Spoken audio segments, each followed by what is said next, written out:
Welcome, Alfred. Hey, what's up, guys? Yeah. So, is that film? Is that a 2 hour film or like a short? It's a fun project we did with some friends. It's on the YouTube channel called Reanime. And it's funny that you mentioned that because I was just like trying to clean up and make some space. And then I literally have the costume here too. Nice. Is that custom But made? yeah, it was custom made. Yeah. Like they went to great lengths. Just they're huge fans of anime, so they they really went to great lengths to try to get everything right and do that as well as they could. Nice. Yeah. How many people worked on that project? Um, a good number, a good number. I mean, the core people, there's like just a few people that I'm interacting with, like the director, producers, and stuff like that. Obviously, my friend Yoshi, who played Genos.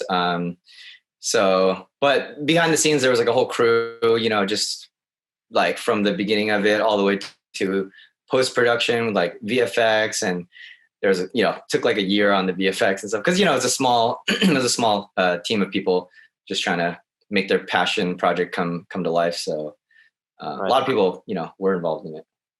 Nice. This is and this is like a separate group of like, is it a bunch of friends, or is you guys have like a separate company on that? I mean, yeah, some were friends before we started the project, and I made some new friends on the project. But yeah, I mean, it's just a group of filmmakers that all came together, and I'm also a huge fan of the series. So we were like, we all talked about it, and they actually selected me primarily because they looked at these headshots and they just covered my hair, and they're like, oh, this guy looks like he could be Saitama. So that's how it all began for that project. Yes. Oh, so they kind of just scouted you out. Yeah, like they kind of, we're all in the same kind of circles and stuff like that. And I had already known like the person I was fighting, Genos. He has been in a couple of their other projects as well. So it's a small circle of people, but it all came together really well. And I think as a fan, I was excited about it. Nice. Well, I guess Matt's having a little bit technical difficulties, but Matt, no. Yeah. I think he's figuring out right now, but did you mute it? Can you unmute it or something? Is it muted? On my end, he's not muted.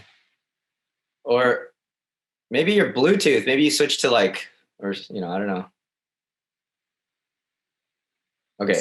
Anyway, trying to debug his problems there. Yeah. Can you? So yeah, why don't you tell us about how you started as an athlete and just go from there? Okay. Well, first of all, I'm gonna take this off. I was just wearing it because I wanted to rep the UCLA collegiate outfit, but now I will join in with Thanks, my. I recognize that jacket. Dude, I haven't had a chance to really wear this stuff in a while, so I thought this would be a cool. Thanks. You. Anyways, all right, just having some fun. Whew, it's warm. So, how did I get involved? Are you talking about from the beginning of how I got involved in Wushu, or? Yeah, just right when you got into Wushu. I mean, was it your intention, or was this Wushu just kind of just a small interest that built into something you didn't realize that you had some strong passion for? Wushu was one of those things that I gravitated towards, and I knew that I wanted to do even before I knew it was called Wushu. I was watching. I got ingrained with all these Chinese kung fu movies, especially Jet Li and Jackie Chan films, and also Donnie Yen, Iron Monkey. That was a big influence. Tai Chi Master, Drunken Master. Anyways, a lot of those films, I was watching them, like subliminal messages getting in my head, of like about kung fu and wushu in particular. And so I couldn't find it in America. I dabbled in some after school programs. There was like karate, there was taekwondo, and they were cool, but I just was like, this is not what I saw, in Once Upon a Time in China. And then when I stumbled upon a Wushu school, which one of my high school classmates introduced me to, the first introductory seminar, I was like, yes, this is exactly what I was looking for. And ever since then, I was hooked. Nice. Yeah, I remembered. So you trained in high school, and then you went to UCLA Wushu, and then you're just a fierce competitor, just at a lot of those tournaments. I remember you taking some time off from training. What changed that path for you? Yeah, man, you have a good memory. Yeah, I was just, like I said, from the day that I started Wushu, I fell in love with it. And I started in high school, which comparatively it's later than some, earlier than some, but it was still, a little bit later. I was in my late teens, I guess, when I started. And so, yeah, I started on it and I progressed and I did well in the beginner, divisions and intermediate divisions. And it was just a really fun ride.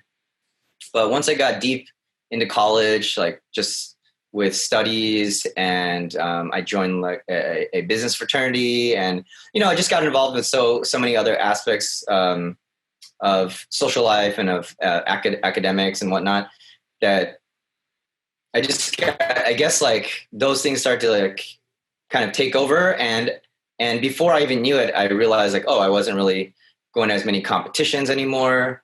And you know what? There was a phase, definitely like, and I want to say like 2003-ish, 2004 maybe. Yeah, there was just a lot of things going on with school and all these other things, but also, I guess in US Wushu, I felt like I was doing pretty well, but frequently I felt like I hit a plateau, and I think it's something that I didn't even really understand, but I hit a plateau where I felt like if I trained really hard, I would, maybe be in the top 3 or top 5. And if I didn't train that hard, I would still be maybe around like the top 3 or top 5. And I'm saying like I still had to train, but I wasn't able to, I guess, break through in my own way and consistently be like number 1 in US competition. So I felt like there's always a few people better than me, and then I was still ahead of a good amount of maybe some of the newer people and whatnot. So I hit a plateau. So I felt like, okay, I was at a certain level, like, okay, I can hit all the nandu, like I can do B-twist, I can do jump inside, into horse stance, into splits. I can do all the moves. I already, I've done the forms a million times, but every time I compete, it's like I wasn't winning like, championships of all the competitions. I was getting like sometimes third, like sometimes fourth, sometimes second. And on some divisions, some events I'd get first, but I wasn't breaking through to another level. So I thought kind of like, maybe that's, like, okay, like I just felt, like I said, a plateau. And then work and school and all these things kind of took over. And it just, before I knew it, it kind of like it was like fizzling. But then I had a really interesting, I don't know, just catching up with Tiffany Reyes. I'm sure you guys have all heard of her. She also was a fellow Bruin UCLA Wushu athlete. And we're just catching up, I think in my dorm room or maybe my apartment in LA or something. I forgot. But we were just catching up, like I hadn't seen her in a while. And in those 2 years that I kind of was out of the game, like just focusing on school and these other things and like not really training and stuff. I was like, oh, what have you been up to? And it's just so good to catch up with her. And then she had made the US team, this dream that I had wanted to achieve for such a long time. And she started after me.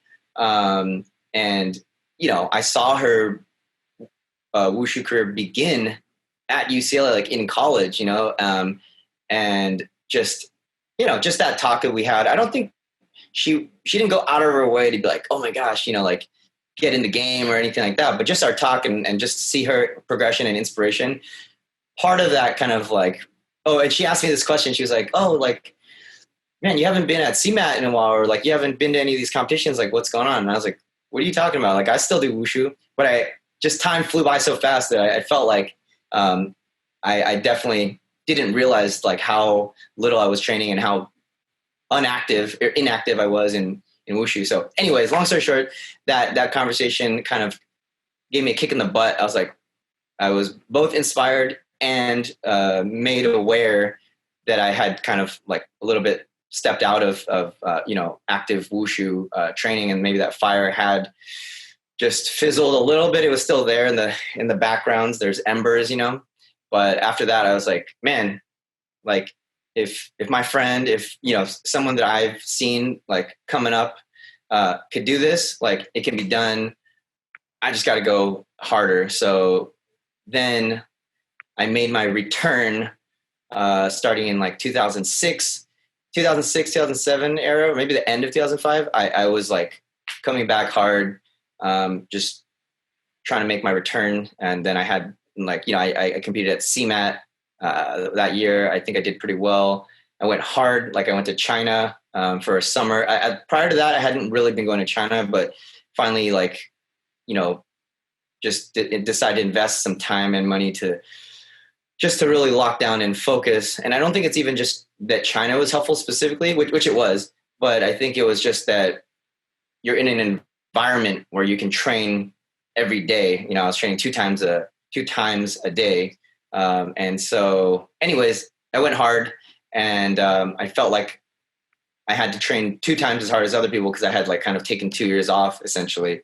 And so that was kind of the start of me, coming back around 2005, 2006. So I remember that 2 years you were gone. You're definitely one of the top competitors, and you disappeared from the game. I think it was in Walnut when I saw you again, when you just had decided to come back. I think we were at Cho Dong-Xing's class. Yeah. I saw you. I was like, what happened to you? And that's really good to know. I didn't know that, talking to Tiffany Reyes, that kind of lit the fire for you again. And you're right. You came back in 2006, and it just seemed like you just upped your game a lot. So you attribute a lot of that to China, but it also seems that your training strategy changed. Obviously, being in China, you practice a lot, but were you mentally thinking of different ways of training? I mean, you already know, being a U.S. Wushu athlete, we don't get that luxury of, training since we're 6. Yeah.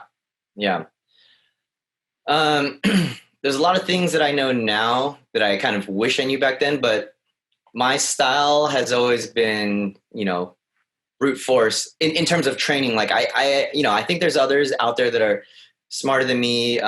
They understand more of like body mechanics, like training styles and whatnot. Like back then it was, like if you watch anime, they're just like the hardcore training scene, or like the Rocky training scene. Montages. Yeah, the montage. I think that was my uneducated way. I think there are definitely smarter ways to train, but yeah, long story short, back then, especially, in my late teens, early 20s, your body's like durable, it can go through a lot. So really the thing that got me over my plateau was, I would say it was 2 things. One was just more training. I thought like I had already reached like, oh, okay, like I said, I could already do, 540, I could already do B-twist and stuff like that. And I trained, maybe 4 times a week already. So like, and I was training at like squad, and with I was training many places with many amazing instructors. But I was like, okay, like I'm training hard. This is the best I could do. But I was wrong.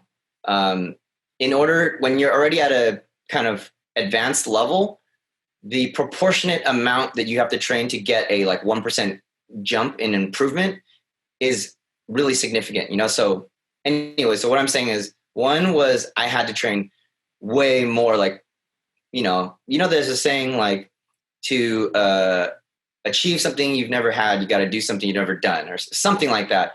And so if I just continued with the same style of training, I was obviously going to be at the same kind of maybe like slow, steady increase. But so multiplying my level of training eventually like increased my my overall ability beyond what I expected. And then the second thing I was going to say is like the mental aspect, which is acknowledging that, yeah, it's possible to get better. Like you can do it. Just that mentality that it's possible.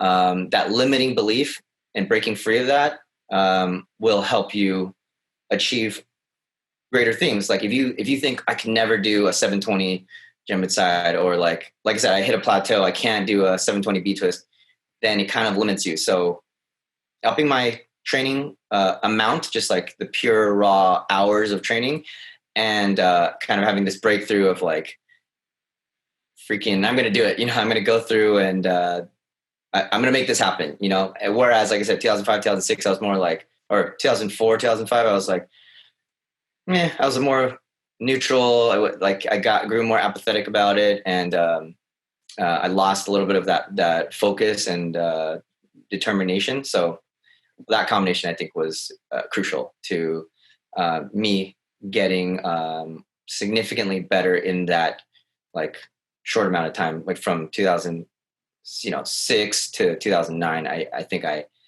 had some major personal improvements. Yeah, and I remember that. Guys, can you hear me? Woo, Matt. Hey, okay. Sorry, just had some connectivity issues. Dude, really good to see you, Matt. Yeah, it's been a long time, huh? Yeah, you're looking good. Thank you. Squaw. I got a question for you, because I was able to hear, but I just couldn't speak. What can you give a little bit of let's back up a little bit and talk about when you were in China. Where did you go? What did you do? Give some people some background about what because you mentioned your China trip. Right.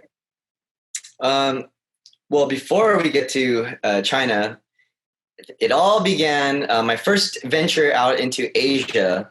I think for all of us Wushu practitioners, we know Wushu is it's more heavily focused on out there. So I actually took like a family trip to Taiwan.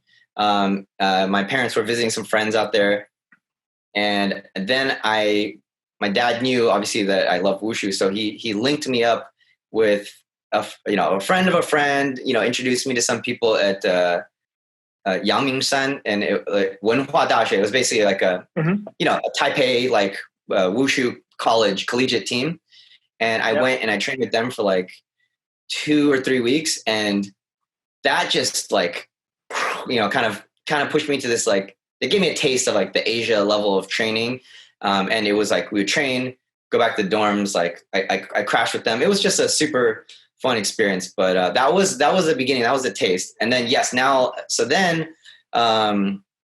in I think it was 2006 was my first time. 2006 was my first time going out to Beijing, and it was an introduction DX, and I think in part Li Jing. They all kind of just gave me a recommendation. They're like, talk to these people and such and such.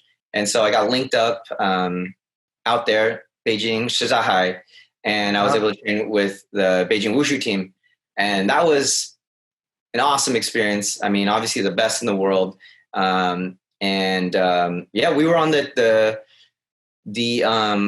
2 to 3 trainings a day regimen, we run and stretch in the morning. Occasionally, we do like the 6 a.m. We wake up, we train a lot, but it was more, there was like, I believe 9 a.m. A practice. And then in the afternoon, whether it was like 3 or 5, it depends, because they did have like an A team and a B team and stuff like that. And I think because, also I was introduced by some of the Beijing Wushu team members, and I'm fluent in Mandarin or whatnot. I don't really know how it worked out, but I was able to train with both the A and B team. And there was not that many there was a few people coming in and out, and it was great. But at the time when I went or whatever, there was a few other foreigners or, non-Beijing Wushu team members, but a lot of it was just Beijing Wushu team, and I was so hyped by it.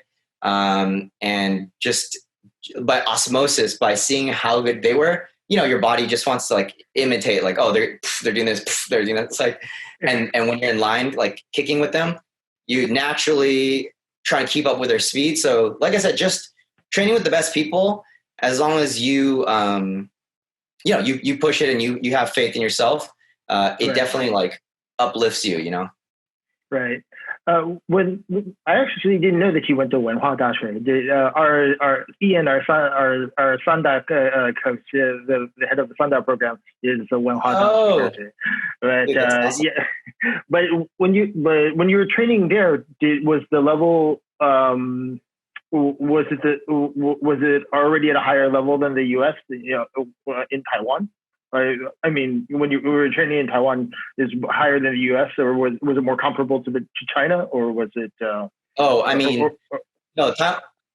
Taiwan team at that time is very good. I mean, it was definitely high level.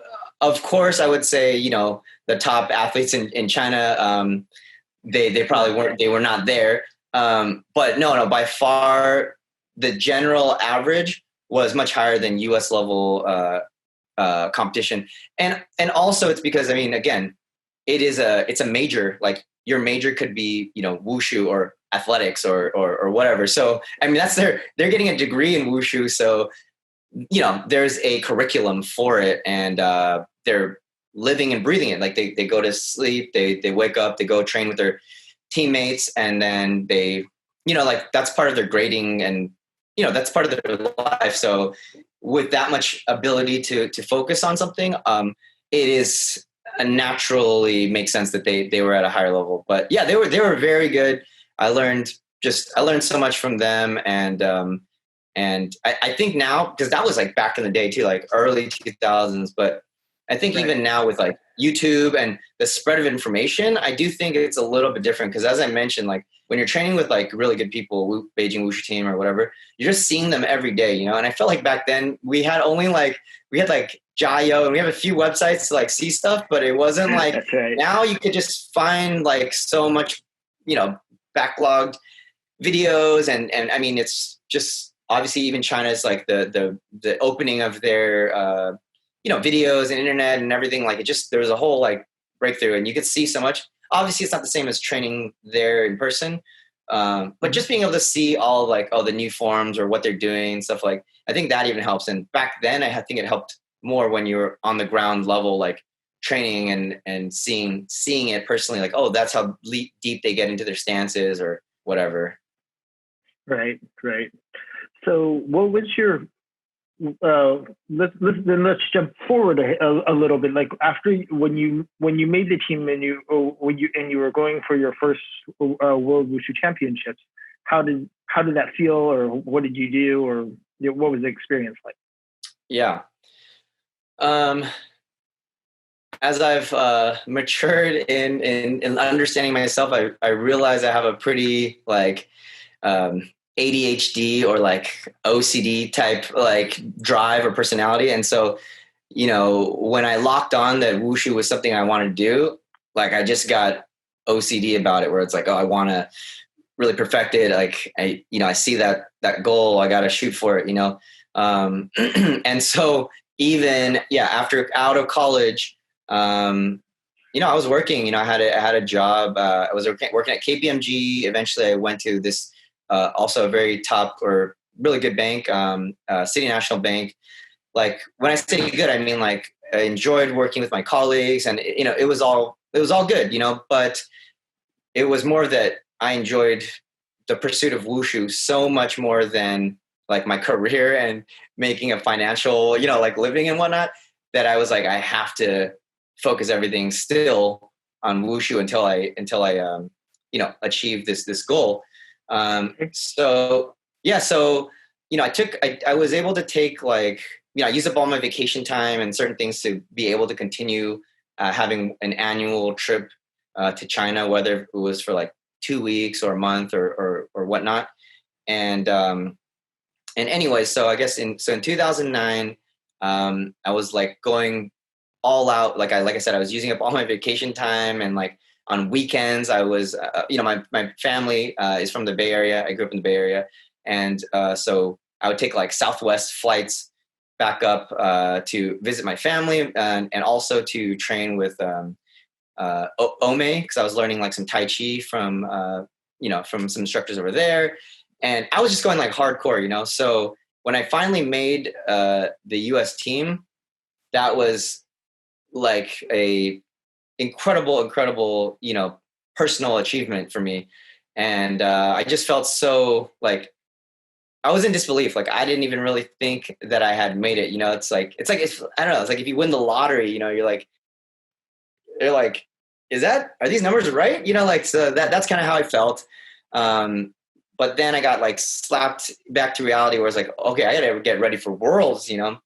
And the training was grueling. You know, I think it's like people do need mental breaks because just like if you're working really hard all the time, you take no vacation, or you're training really hard just with zero, you know, mental breaks. Like you get fatigued even beyond your body. Even if you're letting your body rest, you're taking, you know, protein and supplements and whatever, but you just get fatigued. You're like, oh, I'm doing the same form every day. Like, you know, it gets a little routine. So, but I didn't have any time to like take a break prior to Worlds, because, you know, you make the team and then it's like, I forget what it's like. It's just a couple months, right? And you're like going to Worlds or something, you know? So yeah, so I mean, but the excitement was there, but it was like, I like subdued it. I was like, okay, I gotta like focus on Worlds. And I just continued the hardcore training. Like I was still working for a bit of time, and I would train in the morning before going to work.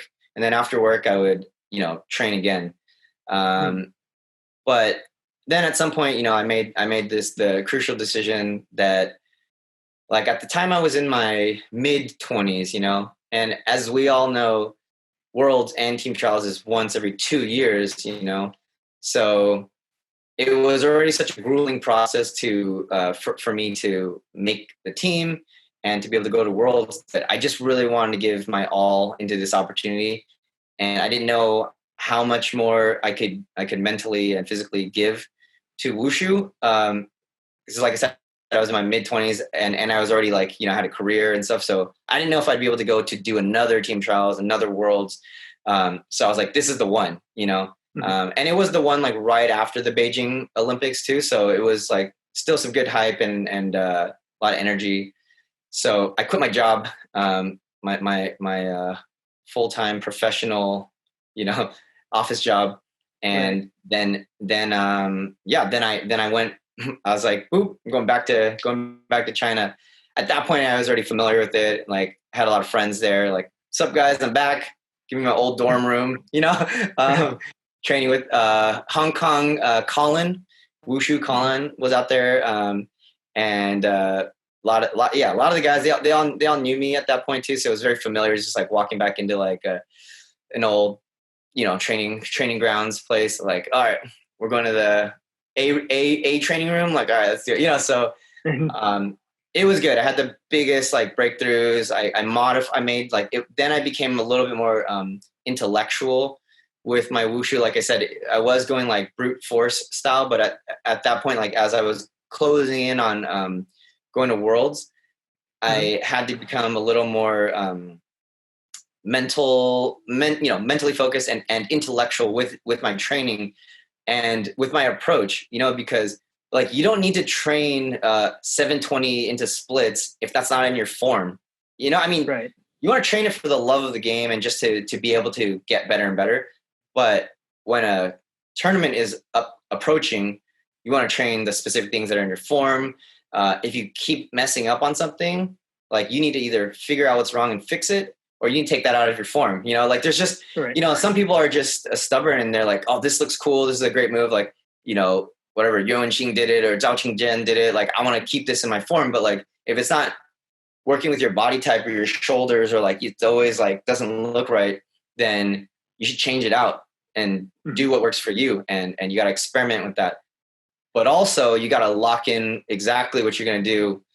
You know, you can't wait until like 1 week before or 2 weeks before and be like, oh, you know what, I'm going to change. I want to add like, you know, 540 jump outside into the end of my form just because I feel like I want to add that. Like you got to be prepared. You got to have the planning aspect, and you need to give your body time to recover. You need your mind to like settle in, like, okay, I've got this muscle memory down, because especially like when pressure sets in, you know, even though we've done our forms, like all of us, I'm sure, like who do Wushu and are listening, we've probably done our forms like over 500 times, like in the life of what we've been doing. But when you're on the carpet, when there's all the pressure, especially when it's at a high level and it's something that's meaningful for you, like that added pressure, like it makes your mind just really freak out sometimes. So you have to be so prepared that you can overcome that level of freaking out. And which is also why it's really, really important to, as much as you can, put yourself in that situation, kind of do like mock tournaments. That's why, like, before we giving out all the secrets, before we compete, a lot of really good teams and good schools and stuff will be like, okay, let's all get together for, like, it's friendly and fun, but we're going to do like a mock competition. So as in, like, there's no scoring, but everyone come in, like, bring your silks, you get one, you do your full form, you have one opportunity. And yeah, I mean, it's still just in your school, so it's not as much pressure, but at least you feel like you're getting a taste of like, okay, this is not casual. I got to do my best, Right. Then for your forms, did you choreograph everything yourself, right? You didn't, or did you work with anyone else to build your routines? I mean, I definitely have to attribute, my form coming from the wealth of, information and people out there. I gathered and gained, knowledge from all the people that I trained with, and that's as you should. That's why you train with people, like even in sparring or any kind of thing. You're learning new things and you're putting it in. Not one person was like, here, let me design a form for you and you do this exact form. But like I said, being out with the Beijing Wushu team and being out with, it's like, oh, I saw little segments or little combos that I thought were super cool. I learned some of them, maybe some I couldn't really do, but then some that really worked my body type, or just, like waist turns, like I like those. Going into drop stance, like I like that, but it's a longer movement, so it takes you longer to like hit that drop stance and pop back up. So instead, I chose to do like a wheeling arm into like both feet, bam, together type of thing. So I just figured out what was like working for me. But of course, I got, I designed something, and then like Wu D, he would, be like, oh, dude, that looks like slow, man. He wasn't like helping me. He was like, dude, that looks slow, but inadvertently that's helping me. It's like, okay. And he's like, man, like this could be better, or this could be better. Like, yeah, anyways, like we were homies, and he gave me like tips. And I mean, other people too, just watching, like I was at the end of Zhaoqing. I was there as Zhao Qingjian was kind of like winding down his career, but he already had so much like maturity in his wushu that like, some of the things he did, just like the pacing felt really good. So I saw some of the things in his pacing. Dennis Ta was one of the first that was like, not first, but he was like super Zhao Qingjian fanboy, but he had like all the videos, and yes, he was. He's like, oh my God, you got to see this. Like, he's my hero. And so like, I didn't get to that level that Dennis did, but I saw a lot of, obviously Zhao Qingjian had some really, really clean stuff. I think there were some guys that were like more innovative per se, but Zhao Qingjian was like Beijing Wushu team solid, like clean. Strong, powerful, clean. And he was probably smart with his forms, like conserving energy at certain places, and then having highlight sections, and also minimizing his risk, because he was already like, a lot of the competitions were his to lose. So he didn't want to do some like super, well, this was just my guess. Yeah, I didn't ask him per se, but he didn't do any like really off the wall combos or anything like that. And they were just all solid, clean combos, like the boom, outside kick, stuff like that. So yeah, right. Yeah, right. Those are the days. I definitely learned a lot from everyone. I learned like small bits of my straight sword combos in Beijing, but I learned a lot of my straight sword stuff in general from Chen Daoyun and Zhang Lingmei and Zhang Hongmei. Those are all like people that helped me, a lot in the straight sword spear section. So, but I mean, in Wushu in general, but I mean, like they helped me a lot in the building blocks of my straight sword and spear. So, yeah, you trained with just about everyone. I was like a wushu like Ronin, like nomad, just training. Well, because I was living in the Bay Area, you know, and so I had to find new people to like. Once I went down to LA, it was like I had to find a new home ground to train in, and you know, and with college too, so it was like hard to like, yeah. I mean, I had to find I was like just like psychotic, so I just like trained where I could, you know, and everyone was so cool, you know. That's cool. So then for all of the training, all the preparation, everything that you went through, then you went to the World Championships.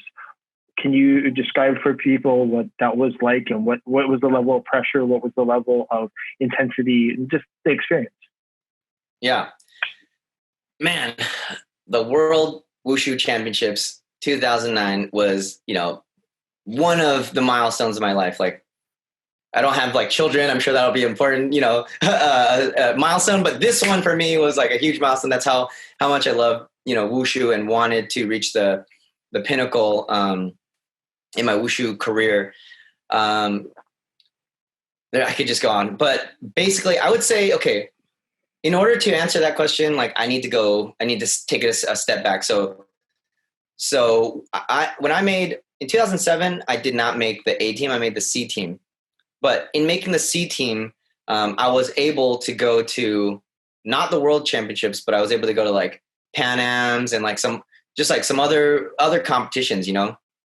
And even after making, I was able to go to Pan Am's. I was able to go to Busan for the Trucks games, and like I was able to go to a few. Right. Yeah, I went to Brazil with Dennis. He was my roommate. I competed at Pan Am's. That's where like it was just like, you know, super fun. Trucks games was Tiffany, Phil, and Sarah Chang were all out in Korea. So right. You know, at first I was like, man, like C team, it's a bit of a consolation prize. I'm just being honest, you know, because like I was shooting for A team, right? Felt like it was a consolation prize, but like in hindsight, like thank the Lord, thank the universe, like that I was able to go to those, because honestly, those were places what allowed me to fail and make mistakes and like learn a lot. I actually learned a lot from the Canada Wushu team as well, because when they were competing, like they had a little bit, at least because I was just all over the place, but they had a bit more stringency on like understanding like, okay, you know, if your horse stance is not exactly 90 degrees, you could be deducted. If your feet are, you know, like just like little things that I didn't know. Like I had the general good wushu and general good like athleticism, but there's a few of the rules, which Matt, I'm sure you know all the rules, but like not everyone knows like all the rules. Like we're like having fun, like training and stuff. We're not like reading all the rule books, like section C 3.8, like if the athlete does not like curvature of his foot, like, you know what I mean? So like, right. I get it. Yeah. So I learned a lot from, like I said, from my mistakes, from, well, why did I get this deduction, or like just little things, even like, oh, what happened to that athlete? Like, what like he looked good. Like, why did he get a deduction, you know?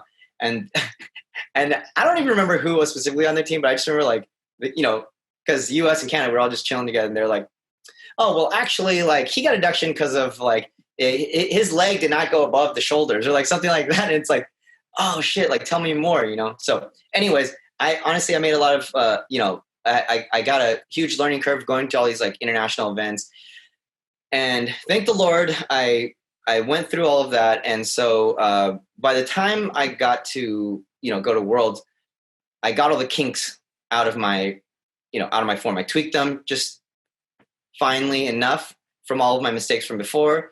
And I was prepared for Worlds. Of course, I just trained the craziest that I've ever trained in my life. You need to be so prepared. So I felt like even in China, I went super hard, and they were actually getting ready for like a tournament of their own out there. So they were doing like the mock, you know, competition thing. And so I joined them too. I was like, well, I got I got competitions coming up as well, and et cetera, et cetera. So like I kind of was like training. I was just getting mentally prepared basically. And so by the time I got to Worlds, I mean, it was obviously super exciting for me. One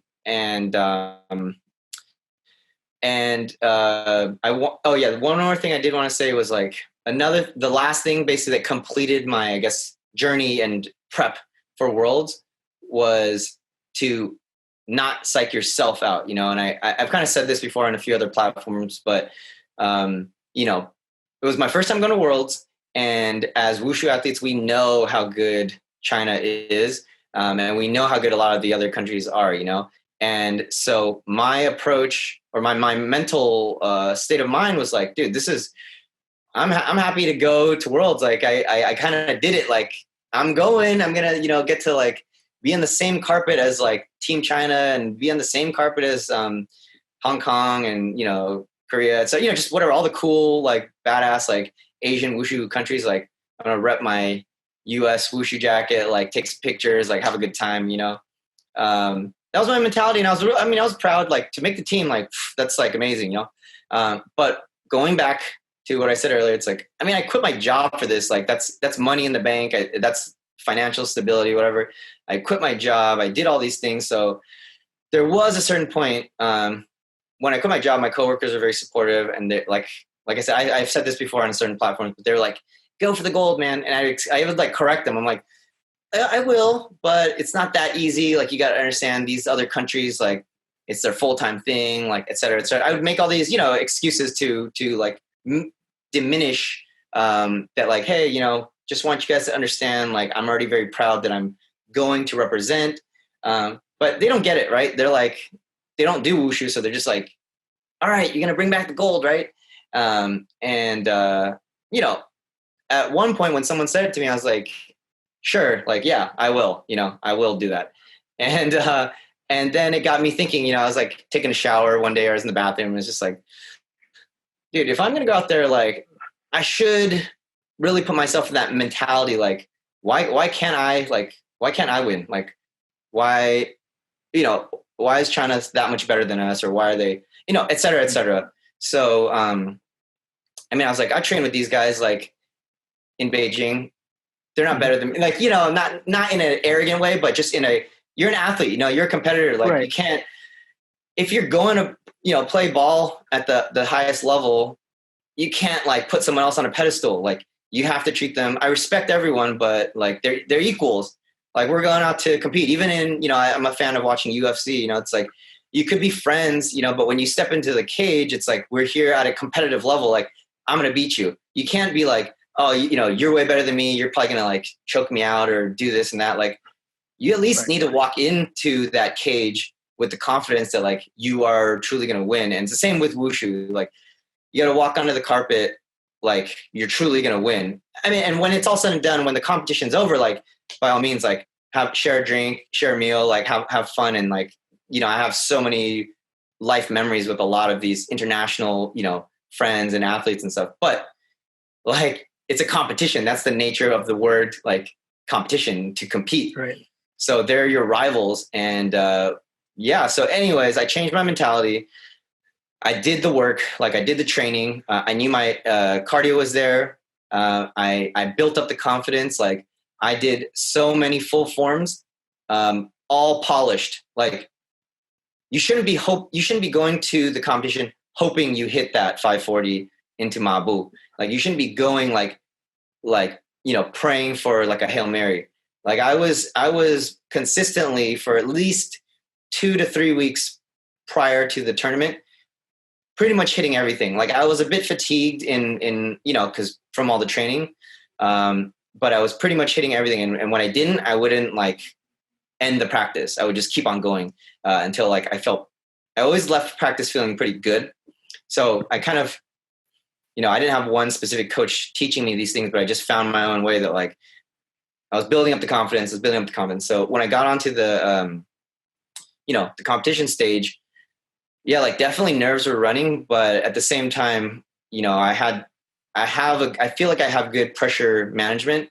I think it helps in stunts and certain things. We can get into that, but that's one aspect of being a wushu athlete that also, at least when I was training, was overlooked. Like, you can be really physically skilled and like jump super high, like, you can do your jump front kick, like aerial super high, and you can do all these things, but when you're competing, you also have to have pressure management. And Matt, you competed, a lot of people out there, we competed. So, like, it's just a little bit different when you're out, just like if you're too hyped, you might expend your energy early on. If you, you might overshoot, which is like, your body's not expecting that. So then you might stumble on your landing. So it's really like putting yourself in a good flow state.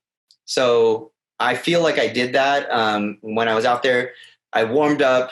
I got, into this mental state. Like I really, whether I just psyched myself out or not, or it was genuine, I was genuinely like, I don't know, I was kind of like looking at everyone. I was like, okay, like I can do this. Like I just felt this assuredness. That's a better way to put it. It wasn't like cockiness. It wasn't overconfidence.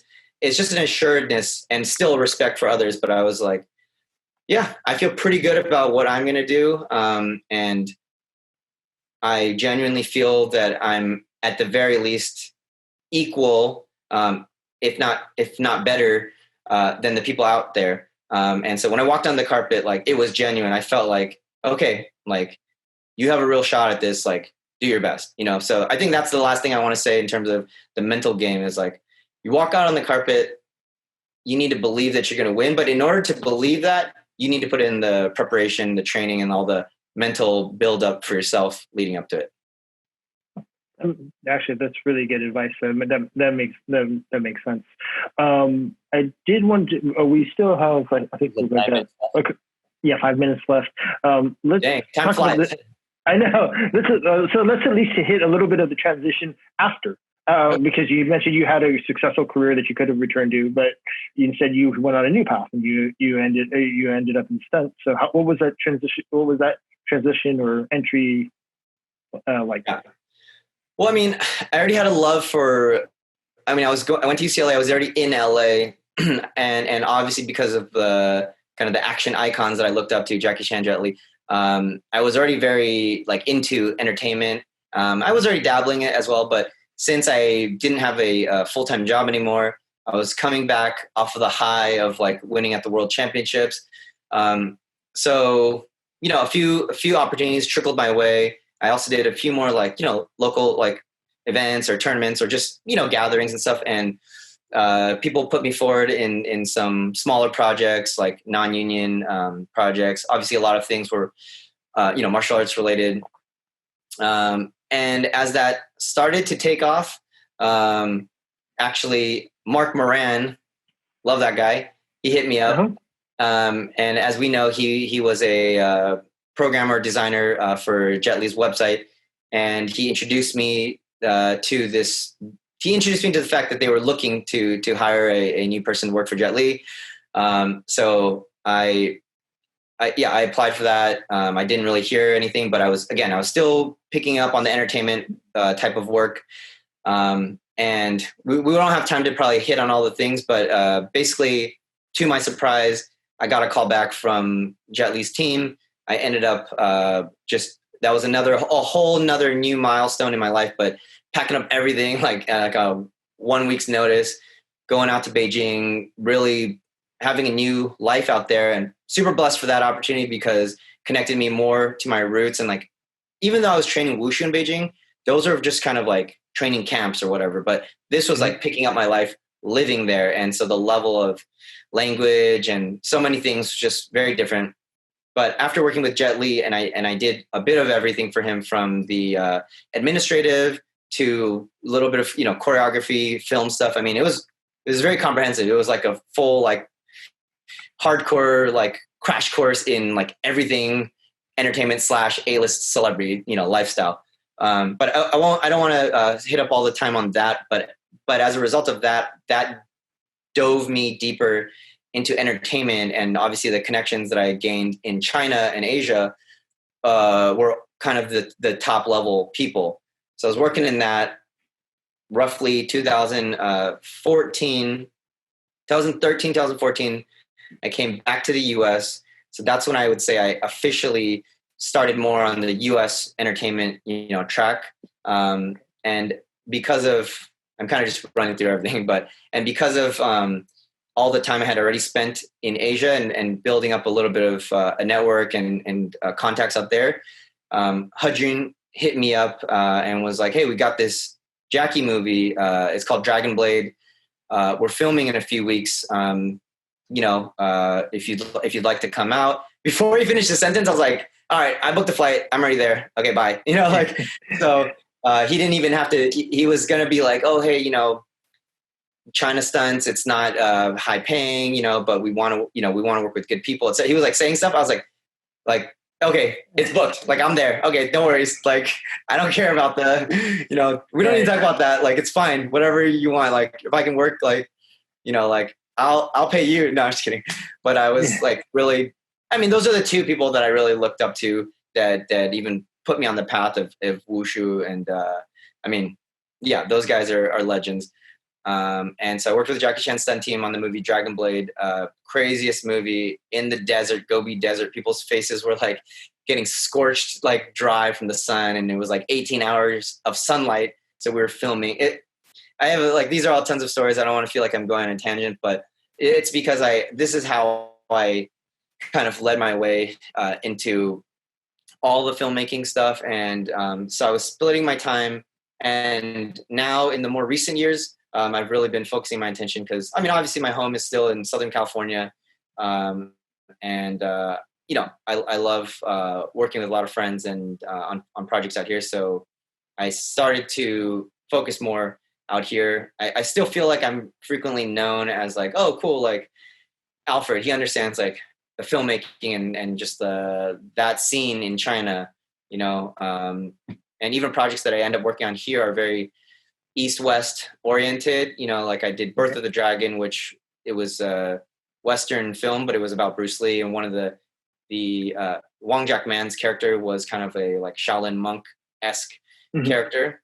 A lot of things were fictionalized for the movie, but regardless, those are the types of projects I was getting more involved in out here. So that's kind of the quick-ish, version of all the stuff I did after Worlds. Okay. Well, we just got a couple minutes, but can you tell us what are you working on now? What are your current plans? I mean, I know we're at the pandemic problem, but how are things going for you right now? I definitely think that the world or the US it's definitely a very interesting and tough time.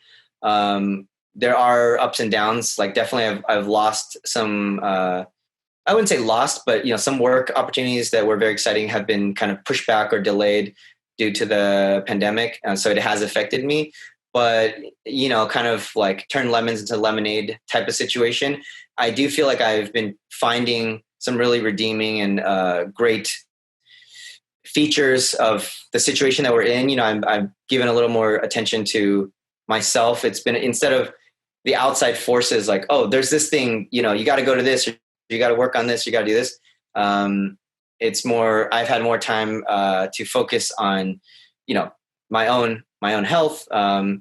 Like I've been cooking more, and I've been growing like foods in my urban garden, like tomatoes. I got green onions. I got some of a little bit of stuff out there. That's been really fun. But I've been able to focus on like, it just basically when the noise calms down, you're able to reassess, reevaluate, like zen out on yourself. Like when you're on a roller coaster, you're just going along for the ride, but now that, like I said, because there's more distance and when the outside noises quiet down, you're able to like take a look out from a third person view of like, okay, cool. This is all the things that I've done. Am I happy with where I am? Or, just reassess. So I've had a good opportunity to reassess, to focus on my health. And in short, in terms of the specific projects, One Punch Man, I am an anime fan. I'm a fan of, Kung Fu and anime and all these things, comic books, Marvel movies. So our One Punch Man live action just came out. It's on YouTube. You can just type in One Punch Man live action. It should show up. It's a fight with me as Saitama versus Genos, Yoshi, another really great martial arts performer and actor. And yeah, I mean, that's getting a lot of love, and I really enjoyed that project. I just shaved my shaved my head for that. And I also have my own series that's out. It's called Martial Arts and a Meal. I put out a few episodes. Every episode, I interview another martial arts expert or martial arts master. We've had a few really fun episodes where I interviewed Kung Lee, Master Simon Rhee, Steve Terada, and my upcoming episode. Yeah, all these are all great guys, and Kung, of course, that Wushu bond there. And the next episode is with Michelle Watterson, UFC strawweight fighter, and she's got a fight coming up in September. So a lot of good stuff. I want to interview actually some more traditional Kung Fu, Tai Chi, Wushu people. Oh, we had a Wing Chun master, Sifu Gary Lam. Okay. So, yeah. So, that's my own thing. That's kind of my passion to broaden the outreach of martial arts as a whole. We do some fun stuff on it, but we also eat food on it. So it's just a fun thing. And, because I had all these backlog projects and I was able to finally edit and put it together. So those are some of the things that I've been working on. There's more, cool. But you guys can definitely, check them out as they come out, hopefully. Cool. All right. Cool. Sounds good. That's all the time we have. Thanks, Alfred, for your time. Thanks, Matt. Yeah. Thanks a lot, Alfred. All right. Dude, thanks so much for having me, Matt. Thanks so much for having me, Matt. Thanks as well for the intro, Anthony. It's so good to reconnect with the Wushu family and Wushu community. It's really great to see you guys. Yeah, it's great to see you doing well. Thank you. All right, next up we have